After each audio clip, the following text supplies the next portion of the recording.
Well, hello, welcome to I Love Gay today. We're going to have a little fun today. We are here with Matthew Conrado from Pepsi. How are you? Hi there, how are you? I love your shirt. I wore it just for you. It's so much fun. Well, see, because as we're talking, then people will start to figure out because they don't know how much fun you really are. They're thinking bit Pepsi and business, and you're in the whole world of marketing there in New York, and they're like, oh, he's going to be square, but they couldn't be further from the truth. Listen, I just like to have a good time and put a smile on my face. So if you want to join the party, you're always welcome. Actually, I would say you like to put a smile on other people's faces. Oh, I'd love that as well. But no, tell us a little bit on the business side, because that's how I've come to know you over time. But you've really focused a lot on various marketing projects there at Pepsi, but specifically in New York. Yeah, so I always love to kind of start off. So I went to school in New York City, and I love to start off with my internship experience because I think that gives a reflection of who I am as a person. I'm all over the place. I started off at CBS working in casting. I went over to Michael Kors working in like production. I worked at Group M on the agency side. I worked at Calvin Klein. I worked at John Barbados. So I kind of have a variety of different experiences in different industries. But then after college, I got my job at PepsiCo, and that has been a whirlwind of learning and resources and building a brand for myself at such a young age. So I started off in shopper marketing, went over to Mountain Dew, working on the comms team, leading like action sports and racing, which couldn't be furthest from the high fashion and luxury market that I used to be in. And then got my job as a brand manager for New York City. So that was a new team. And that was what really, I think, kind of put me on the map with queer marketing. I did our two really famous campaigns that are super close to my heart, Bubbly Drag for All Flavors and Bubbly Out at Night, which during the pandemic kind of served itself as an opportunity for me to really amplify the queer creators that were out of work at the moment. So that was what was really exciting for me. I was recognized by Adweek as a 2021 Pride Star, and have done all this New York City marketing, which has been super fun. And what I do now is I work on bubbly strategy and innovation, launching new flavors, new packs, etc.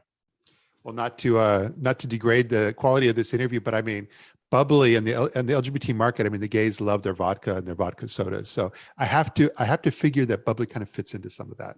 Exactly. I mean, that was one of the biggest sell-ins, to be honest with you, when it comes to data and insights. I was like, listen, the queer market spends on two big things: travel and vodka and alcohol. So let's mix it in with a little bubbly. I think it pairs perfectly with a happy hour at the bar with friends. So that was they over-indexed in sparkling water. So that was a big selling point.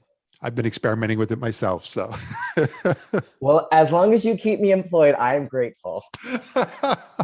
But as here we are, pandemic. You've had to work from home and so forth. But I mean, you've been very active still, and I would say I accidentally kept bumping into you because you've kind of developed this entire persona and this thing going on TikTok. Yeah, so it's actually hilarious. I had a friend working for TikTok a couple of years ago, before the pandemic, before it was like it wasn't Musical.ly, it was like just moved over. And he's like, Matthew, this platform is like growing. So I brought them into PepsiCo. We had this whole presentation, and I was like, I don't get it. And so I actually I left New York City for a couple of months, and I started nomading down south. I called it my Sex in the South tour. And I launched my TikTok and ended up getting like 1.2 million views on a video about during like the election. And I was in Texas, everyone in New York was celebrating, but no one in Texas was celebrating as much. Yeah. So it went viral, and that kind of launched the TikTok career.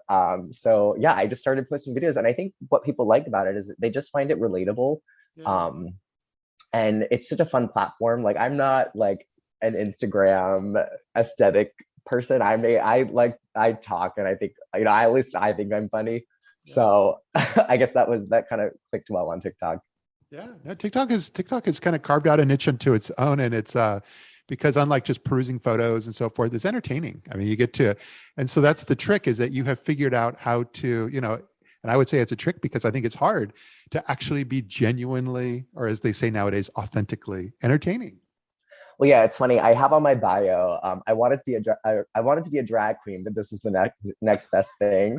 And it's so true because I would love to learn how to do the makeup and invest all the time in the wardrobe and everything. But it's like what they do is such an art, and to simplify it down to something that's not like that something that I wish I could do very easily on the side is like not a thing. Like they are true artists. Yeah. So I was like, listen, if I could TikTok and voice over someone's thing, like that's fun enough for me. Yes, but now you're going to have to adapt all over again, because now you were just mentioning you have to go back to the office, and the whole world that you've developed over these 2 years has now got to migrate back. I know. I was laughing. I was like, I don't know how, like, what is professionalism these days? I was saying to my boss the other day, I almost said the words per and period. And I was like, I am talking like a Gen Z TikToker. Like, I don't think this is appropriate, but at the same time, I've never not brought my full self to work. So I'm going to have to adapt, my working behavior, I guess I should say. It's going to be a learning curve for everybody as things start to go. And what's interesting is that everybody's always at first said when things go back to normal, and I think now folks are just realizing, yeah, the word is new normal or whatever it's going to be, but I guess you're going to be at the forefront of finding out. And listen, I'll bring people along with the ride. Maybe they can relate. Again, I have no idea what even dressing. I'm like, you know what? I have on my clothes, but I've been getting so involved in the nightlife scene that a lot of what I've been buying and purchasing has been like that club kid aesthetic. And I was like, I can't wear that to work. So all of my stuff is old, and I'm like, I don't know what I'm going to wear, but we'll figure it out.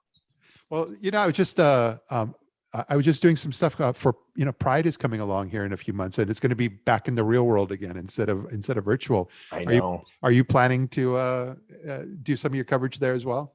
Yeah, I mean, it's crazy how quickly things are like everything sells out within the first 5 minutes. I've already missed a few of the events that I wanted to go to, but because corporations will be back and because there's going to be a lot of events, I'm a little less nervous this year about attending stuff, because it's a marathon Pride. Like, I don't think people understand. Like, it's not just the day; it is the week before, especially when you're in corporate, because you are working these events. You're like putting out your Pride campaigns. You're helping like the side foundations that your company is associated with.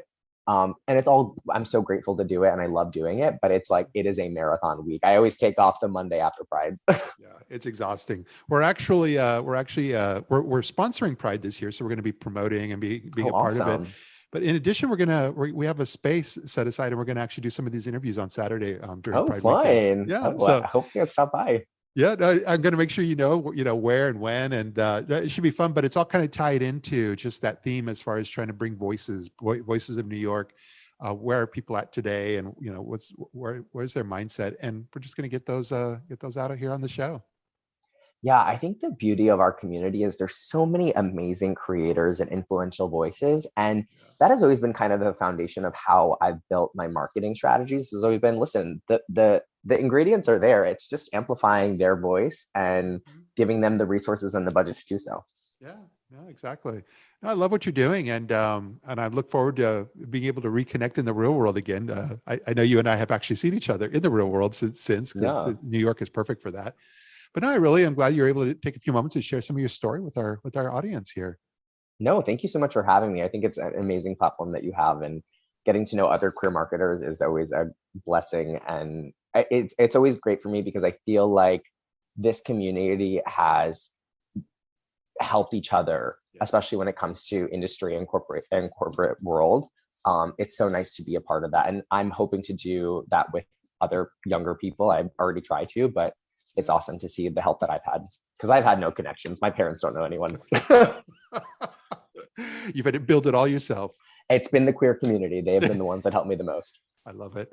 Well, thanks again, and look forward to seeing you. Yes, no, thank you for having me. So good.